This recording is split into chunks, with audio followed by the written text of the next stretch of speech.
Hi everyone, Dimitri here, Pornography Addiction Recovery Coach. I just wanted to share clarifications around the concept of shadow and how I came to name my own shadow.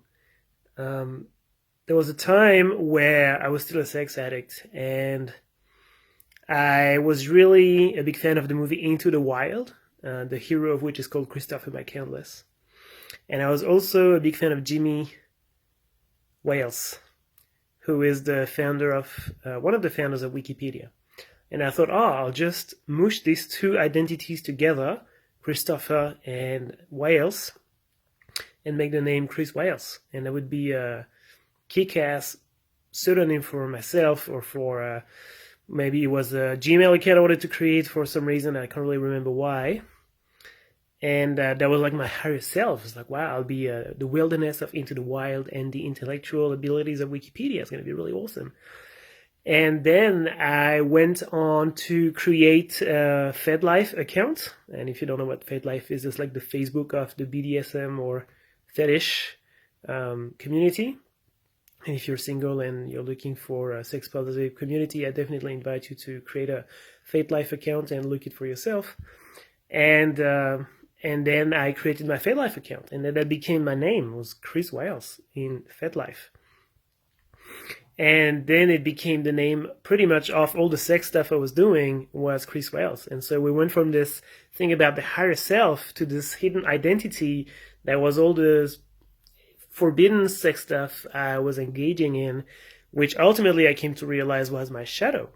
And it was interesting that I gave a name to my shadow, and it makes sense. Like, the shadow is not a wishy-washy concept of, some part of the brain that we can't access. That's what it is. It's a part of the brain in the unconscious mind that we can't access, that stores the repression we've accumulated throughout the years. But the shadow is an identity. The shadow is a part of you that acts. The shadow is one part of you. And at times when you act as your shadow. When you're acting creepy or repressed or consuming pornography or whatever it is, you are becoming your shadow completely. So there's several people inside us. There's the inner child, there's the inner parent, the inner adult, the inner spirit, the animal in us, whatever it is, and there's also our shadow. And we take these personalities in turn, but we can only be one personality at a time. So there are times where we completely are shadow, and there are times where I was completely Chris Wales, that's for sure. So I wonder, what is the name of your shadow? If you were to name your shadow, what would it be called? Is it going to be a superhero name? Is it going to be a literature figure, or is it going to be some other weird name or pseudonym? And the name doesn't really matter. But naming the shadow allows you to distinguish the shadow from the other parts of yourself. And it's a very good exercise to ask yourself, well, am I acting from Chris Wales right now, or whoever, whatever name your shadow has, or am I acting from, my inner parent, my inner child, and so on.